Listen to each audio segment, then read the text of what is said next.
Como hemos anunciado hoy, Pilar Garrido, coordinadora general de Podemos Euskadi, está con nosotros. Pilar Garrido, ¿qué tal? Egunon. Egunon, buenos días.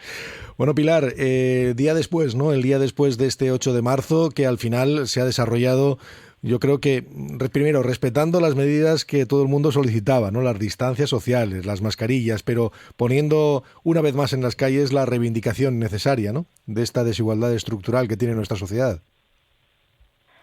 Sí, desde luego yo creo que debemos felicitar, ¿no? Todo lo que pasó ayer alrededor del 8M, cómo lo organizó el movimiento feminista. Ya lo sabíamos que íbamos a salir a las calles y que íbamos a reivindicar nuestros derechos con la seguridad que exigía este momento, pero bueno, no nos ha callado nadie, hemos estado ahí, hemos estado en las calles como todos los años defendiendo, ¿no?, esos derechos de las mujeres, esa igualdad y denunciando, ¿no?, este sistema de cuidados que hemos visto que otra vez no hace que siempre las consecuencias de las crisis no se carguen sobre las espaldas de las mujeres. Una fiesta, estuvo muy bien. Sí. Lo que pasa, Pilar, que esa transformación que se está reclamando en las calles es que es excesivamente lenta, ¿no? Muy lenta. Sí, la verdad es que los últimos días no conocíamos los datos otra vez, ¿no? Reales sobre cómo está conformada nuestra sociedad y veíamos, ¿no?, cómo esos cuidados y cómo esos trabajos, ¿no?, feminizados y precarizados caen en las espaldas, decía, de las mujeres, como aquellos servicios que hemos denominado ahora esenciales con esta crisis, ¿no?, cuando hablamos de educación, cuando hablamos de sanidad, cuando hablamos de cuidadoras profesionales, pues en su mayoría, ¿no?, recaen en las espaldas de las mujeres y somos las mujeres las que cuidamos, y además esa brecha salarial pues está ahí, ¿no?, en Euskadi con más de 7.000 euros de diferencia, con lo cual hay que seguir empujando y hay que seguir trabajando y la lucha por la igualdad tiene que ser una prioridad. Sí. Bueno, pero para eso tiene que haber mecanismos, ¿no? Tiene que haber herramientas, tiene que haber leyes que impidan, por ejemplo, que esas brechas salariales sucedan. ¿Cómo se puede revertir esa situación? ¿Qué es lo que hay que implementar? Yo creo que hay que implementar, como bien dices, ¿no?, medidas que obliguen, ¿no?, a las grandes empresas, a la administración pública a dar pasos, no solo para romper, ¿no?, ese techo de cristal y ocupar y estar como debe ser en los diferentes espacios de decisión, sino también, como decimos, para que las mujeres no nos despeguemos de esos suelos pegajosos, y por lo tanto yo creo que es muy necesario plantear en Euskadi un sistema público de cuidados, ¿no? Si no estoy equivocada, hoy se aprobará, ¿no?, en el Consejo de Estado, en el Consejo de Gobierno, un plan de corresponsabilidad, ¿no?, que pone encima de la mesa algunas cuestiones interesantes. Por ejemplo, que en los diferentes municipios y pueblos los ayuntamientos organicen servicios públicos de cuidados para que las mujeres no puedan tener las mismas posibilidades de ir a trabajar o de disfrutar del tiempo, que desde luego esta doble y triple presencia a la que nos vemos obligadas pues hace que nuestro tiempo sea muy, muy limitado. O sea que sí, hay cosas por hacer y hay la responsabilidad de las instituciones y de las fuerzas políticas que gobiernan es muy importante, y también que sigamos movilizándonos en la calle y exigiendo y empujando a las instituciones. Lo que pasa que da la sensación de que también los contrapesos son muy fuertes, ¿no? Igual en Euskadi no se perciben tanto, pero usted, que también está en el Congreso de los Diputados en Madrid, ahí pues se encuentra con formaciones políticas que niegan la mayor, ¿no? Niegan la evidencia, por decirlo de alguna manera. Estos son retrocesos sociales que, por desgracia, parece que van en aumento si uno mira las encuestas. Sí, la verdad es que casi diría que es dramático, ¿no?, escuchar algunas voces que, como decíamos antes con la celebración del 8 de marzo, han intentado criminalizar, ¿no?, ese 8 de marzo, y están intentando criminalizar, ¿no?, el movimiento feminista porque nos tienen miedo en el fondo, porque realmente yo creo que en estos momentos el movimiento feminista y el feminismo es una de las grandes banderas para conseguir esos cambios de los que hablamos, cambios profundos, ¿no?, que nos lleven hacia un sistema que nos cuide y que cuide la vida la vida de todas las personas, de todas las mujeres y también la vida del planeta. Y en ese sentido, pues esa extrema derecha y esa derecha que también le acompaña, pues están intentando, ¿no? Poner en evidencia siempre ese movimiento feminista y con unas posturas que realmente son antidemocráticas, xenófobas, machistas y a veces la verdad es que se te ponen los pelos de punta cuando oyes determinadas cosas en el Congreso. Pero ahí vamos a estar peleando. ¿Le preocupa, por ejemplo, también que un movimiento como el movimiento feminista, un movimiento reivindicativo, esté siendo tildado como si fuera una especie de ideología perversa, como si fuera una ideología partidista? Porque esto al final puede llegar a confundir, ¿no?, a la propia sociedad. ¿Le preocupa esa orientación que algunos están llevando?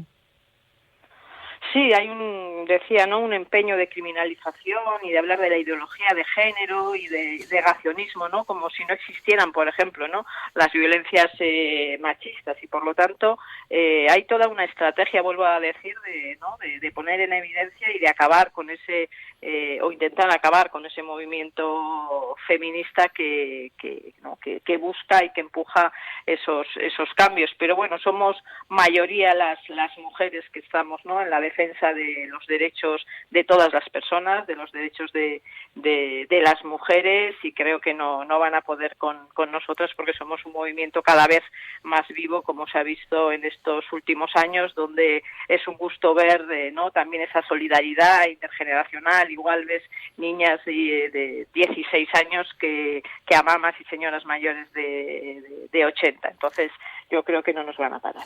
Bueno, lo que pasa que también luego hay que ver la otra parte, ¿no? Hay que ver también lo que sucede. Por ejemplo, hay algunos que han puesto la lupa en el Ministerio de Igualdad, diciendo que es un ministerio que no está haciendo absolutamente nada, que no evoluciona. ¿Le preocupa también que, por ejemplo, se esté ahora buscándole las vueltas a Podemos continuamente en cada uno de sus pasos? Sí me preocupa porque el acoso y derribo contra la ministra Irene Montero, contra el Ministerio de Igualdad, pues va en aumento y yo le daría la vuelta. Yo creo que va en aumento porque realmente se están dando pasos importantes, pasos que van a suponer cambios, ¿no? Cambios y la conquista de derechos para las mujeres. Hacía referencia, ¿no?, a ese plan, ¿no?, de casi 200 millones que se va a aprobar hoy en el Consejo de Gobierno y que va a ayudar, ¿no?, a que muchas mujeres pues puedan vivir y puedan disfrutar del trabajo, del ocio, de su tiempo en unas mejores condiciones. Son pasos pequeñitos porque cuesta mucho, pero bueno, estamos en esa hoja de ruta, ¿no?, de defensa, ¿no?, y de dar pasos en favor de esa igualdad de oportunidades que todavía, como decíamos, está bastante lejos, pero sí preocupa ese acoso y derribo. Sí. Bueno, de todas formas también es cierto que hay polémica, ¿no? Sobre todo hay leyes que se quieren impulsar y en las que ni siquiera dentro de Podemos o con Izquierda Unida se está de acuerdo con algunos sectores, quiero decir, ¿eh? Algunos sectores, por ejemplo, la ley trans, ¿no? La ley del sí es sí, etcétera, ¿no? Sí, son leyes, ¿no?, que provocan movimientos porque bueno, en principio, como digo, son pasos valientes y los pasos valientes siempre cuestan. Nosotras desde Unidas Podemos hemos llevado en nuestros programas y hemos defendido siempre, ¿no?, la defensa de esa ley trans o el sí o el solo sí es sí. Entonces, en ese sentido, pues bueno, vamos a seguir peleando porque, como digo, todas las mujeres, ¿no?, tengan mayores derechos y conquistando, ¿no?, esos derechos que tanto nos hacen falta. Por eso, pues bueno, estas peleas suelen ser difíciles y siempre que se han dado cambios, si echamos un poquito la mirada atrás y vemos la aprobación de determinadas leyes, podríamos hablar del matrimonio igualitario, pues bueno, pues siempre se han puesto encima de la mesa miedos, pues bueno, posibles casi diría catástrofes, ¿no?, cuando hablábamos en su momento del matrimonio igualitario íbamos a acabar con la familia, se iba a ver, ¿no?, iban a suceder muchas cosas que luego no sucedieron, pero sí es verdad que dar esos pasos en esas conquistas de derechos a veces es costoso. Lo que pasa que también es verdad que Podemos tiene, bueno, la característica que puede ser una virtud, ¿no?, de airear incluso las divisiones internas, por decirlo de alguna manera, ¿no? Eso es verdad.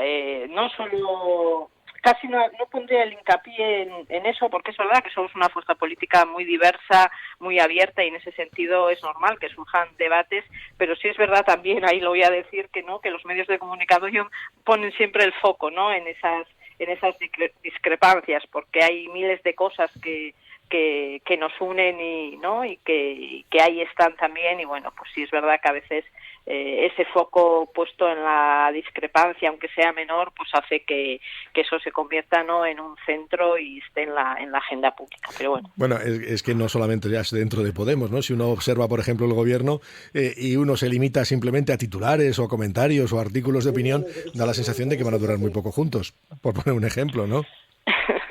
Bueno, yo creo que, yo siempre he dicho, ¿no?, que es un gobierno fuerte y que ese gobierno va a durar toda la legislatura. Otra cosa es que, bueno, pues en este caso, hablando del nombre de Unidas Podemos, pues nuestro cometido en ese gobierno es que por lo menos se cumpla eso que hemos acordado. Hay un acuerdo de gobierno donde se dicen algunas cositas muy muy claritas. En este caso, cambiando de tema, podríamos hablar de la ley de alquileres. Lo dice muy clarito el acuerdo, y por lo tanto lo que no podemos es engañar a la ciudadanía y no estar empujando al Partido Socialista para que cumpla eso que ha firmado y a lo que se ha comprometido. Esa ley de alquileres, ¿qué es lo que representaría? Porque muchas veces se está hablando de la espuma, pero no se habla del río, lo que viene debajo. Bueno, realmente es una ley de vivienda donde se trata, ¿no?, de poner y de regular el mercado, vamos a hablar así, inmobiliario, ¿no?, para que sea más accesible y más asequible, ¿no?, la vivienda en el Estado, en todo el territorio. En algunas comunidades autónomas ya se han dado algunos pasos, pero creo que es importante esa ley, ¿no?, estatal de vivienda, porque bueno, hay cosas que las comunidades autónomas, por ejemplo, difícilmente pueden abordar, ¿no?, lo que es la regulación pura del mercado inmobiliario, como podríamos hablar, ¿no?, de regular, ¿no?, las garantías para los inquilinos, de controlar, ¿no?, que era de lo que hablábamos antes, las rentas abusivas de alquiler. No puede ser que ya cada vez más sectores se hayan expulsado, ya no de la propiedad, sino del alquiler de una vivienda. Los jóvenes ya difícilmente pueden llegar a independizarse y acceder a una vivienda porque los precios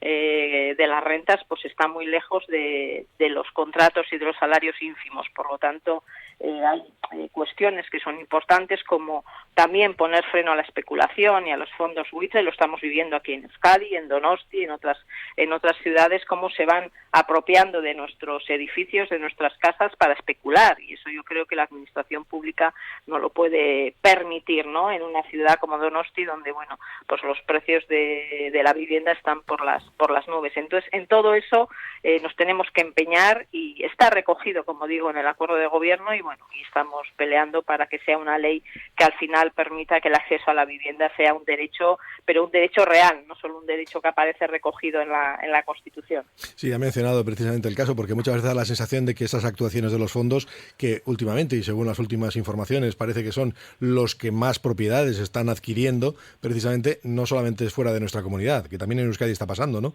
y se nos está poniendo imposible algunos lugares. Ha mencionado Donosti, por ejemplo, por poner uno de ellos, ¿no? Sí, eso es. A veces existe también, ¿no?, leyendas urbanas en relación al tema de la vivienda, y una de ellas es que, bueno, pues que los propietarios son pequeños propietarios que han ahorrado. Es verdad que existe ese tipo de propiedad, pero lo que se está poniendo encima de la mesa son los problemas que generan, ¿no?, los fondos de inversión, los fondos buitre, que solo tienen una táctica especulativa, ¿no?, de hacer que suba el precio de la vivienda y sacar la mayor rentabilidad posible, haciendo mucho daño, ¿no?, a las mayorías sociales que no pueden disfrutar de ese bien de primera necesidad. Y como decías, ¿no?, se ha visto que en los últimos años a partir del 2014, 2015, realmente la mayoría de los propietarios son grandes fondos, con lo cual esa realidad hay que regularla, porque es una nueva realidad que además está destruyendo, ¿no?, las ciudades, expulsando además a los vecinos, ¿no?, de sus barrios, que bueno, pues que se convierten en viviendas que están muy lejos, de ser asequibles para una familia normal, para una joven que quiere independizarse, y a eso hay que meterle mano, porque si no, no hay futuro. De todas formas, aquí en Euskadi, ¿le parece bien la línea, por ejemplo, que se está llevando en torno a la vivienda que se quiere construir, vivienda de alquiler social, desde el propio Ejecutivo? Yo creo que hay que dar pasos más valientes, es decir, tenemos un parque ínfimo de vivienda, ¿no? De vivienda social, y por lo tanto en los últimos años prácticamente ese parque de alquiler social no ha aumentado. Además estamos viendo diferentes desarrollos urbanísticos o de construcción donde otra vez, ¿no?, la propiedad privada o la vivienda de mercado libre pues es la que impera. Por lo tanto, yo creo que hace falta una política valiente de vivienda pública donde se pongan encima de la mesa pues medidas importantes, desde sacar al mercado las viviendas vacías y ofrecerlas, ¿no?, a las familias a un alquiler social, a meterle mano a los fondos buitre para que esas viviendas vacías no se queden ahí y no tengan solo una misión especulativa, construir alojamientos dotacionales para jóvenes. Bien, hay muchas medidas que se pueden poner encima de la mesa, pero está claro que hay que invertir primero recursos económicos importantes, es decir, el acceso a la vivienda es un servicio público más, como Osakidetza o como educación, y hay que entenderlo así, por lo tanto hay que invertir recursos. Y también, por otro lado, hay que recortar privilegios, ¿no?, de los grandes propietarios que, como digo, quieren comprar nuestras ciudades a precio de saldo y expulsar a los vecinos y a las vecinas. Bueno, y hablando de recursos, hay que poner muchos para intentar solventar las consecuencias que está teniendo esta pandemia, sobre todo consecuencias económicas y laborales, que son cada vez más relevantes.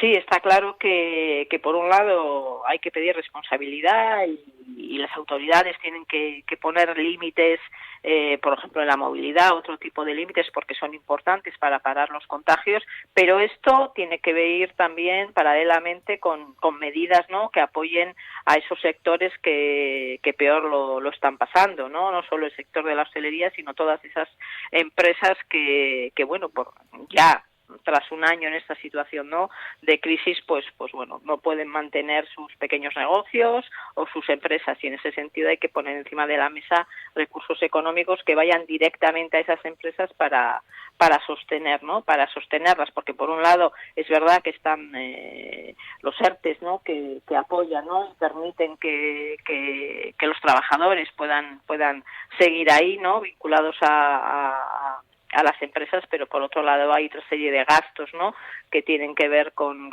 gastos más no de personal que también tienen que hacer frente, y ahí es necesario, como decías, ¿no?, pues muchos recursos importantes para sostenerlo. Bueno, y se aprobarán ya esos 11.000 millones que tenían ahí en disputa Partido Socialista y Podemos en el Gobierno central. Yo espero que sí, porque son, como decía, fundamentales.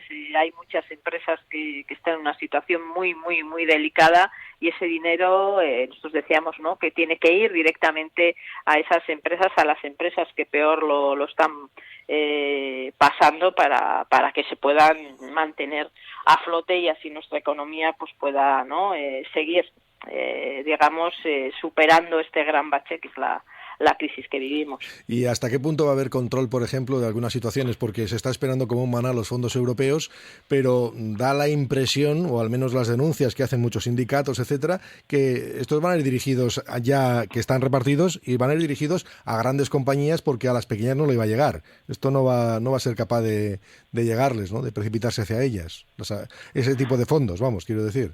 Ya. Sí, los fondos europeos yo creo que son una gran oportunidad pero una gran oportunidad para un cambio de modelo, ¿no? Hemos visto las grietas de este modelo socioeconómico, es necesario esa transición ecológica, digital, el apoyo a ciertos sectores que tienen que ver con los cuidados, el cambio de modelo residencial, por ejemplo, todo eso hace falta que tenga, ¿no?, detrás un impulso económico importante, pero es verdad que en Euskadi nosotras también desde Podemos a Aldugu hemos exigido una y otra vez al Gobierno vasco, y así lo hicimos con nuestras propuestas en el Parlamento vasco, que esos fondos primero tienen que ser gestionados con una mayor transparencia desde un punto de vista más colaborativo con el resto de fuerzas políticas, y tienen que ir dirigidos no a esas grandes empresas, ¿no?, que han obtenido grandes beneficios en los últimos años, sino a abonar, ¿no? esa pequeña empresa,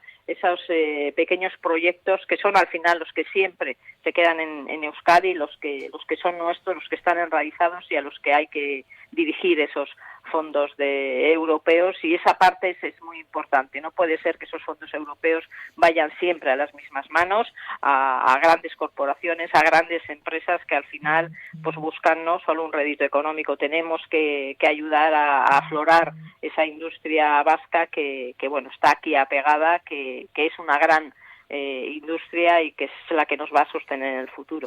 Bueno, y ya vemos cómo va transformándose, ¿no? Porque acabamos de conocer precisamente ya que ha habido una puja para los terrenos de la naval para convertir aquello en un centro logístico. Bueno, ya la posibilidad, cualquier remota posibilidad de que aquello se convirtiera en un astillero, bueno, ya fue diluyéndose poco a poco, ¿no? A mí la verdad es que he leído esta mañana, ayer lo oí, acabo de leer hace un ratito el periódico y he visto la noticia y me ha dado mucha pena, porque ha estado encima de la mesa desde Podemos al Dugu aquí en Euskadi y también en Madrid, y la última vez con los presupuestos. La verdad es que los diputados y diputadas vascas peleamos para que realmente hubiera una partida presupuestaria para que se comprara la naval y toda su infraestructura, porque si algo sabemos hacer los vascos y las vascas es barcos, lo hemos hecho históricamente, es un sector estratégico, así lo han decidido en la mayoría de los países europeos de nuestro entorno, donde los poderes públicos han estado ahí apoyando, y en nuestro caso me da mucha pena que no se haya hecho ese esfuerzo y que no se haya apoyado desde el gobierno vasco y desde las instituciones por la posibilidad, ¿no?, de mantener ese astillero que era históricamente algo muy muy muy valioso. Bueno, pues este es el repaso que hemos hecho, algunas de las cuestiones. Hay muchas más, por supuesto. Hay una cuestión que esta mañana estábamos aquí trabajando en la mesa, porque algunos titulares hablaban de... Yo le he preguntado antes en cierta medida por ese acoso al Ministerio de Igualdad, pero lo voy a generalizar a Podemos. Con esto de tantas, no sé, tantos juicios o tantas investigaciones abiertas por la Fiscalía, ahora que si la niñera, que si desvío de fondos, que si sobresueldos, ¿cree que hay un acoso realmente a Podemos? ¿Que hay un objetivo de desacreditar a Podemos?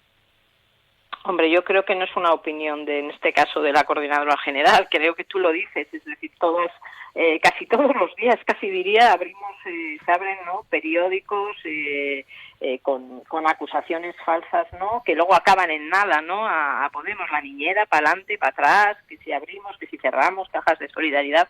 Luego se demuestra que es mentira. A mí me gustaría que alguna vez se dedicara un poco de espacio, ¿no?, a un análisis serio de dónde han quedado todas esas acusaciones que al final buscan desacreditar a una fuerza política totalmente legítima que tiene un proyecto, ¿no?, de cambio para este país, ¿no? Ayer también, me vas a permitir, leía la noticia, ¿no?, de que nos cae un poco lejos, pero bueno, hay que ir aprendiendo de algunas cosas que pasan en otros lugares, ¿no?, cómo se cerraban todas las causas contra Lula, ¿no?, que en su momento, causas que le impidieron presentarse a las elecciones.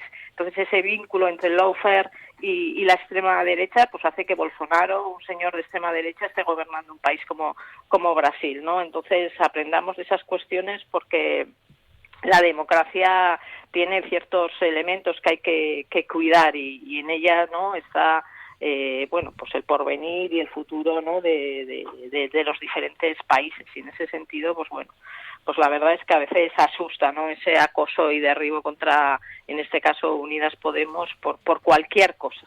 Pues Pilar Garrido, coordinadora general de Podemos Euskadi, gracias por estar esta mañana con nosotros. Pilar, eskerrik asko. Vale, gracias a vosotros.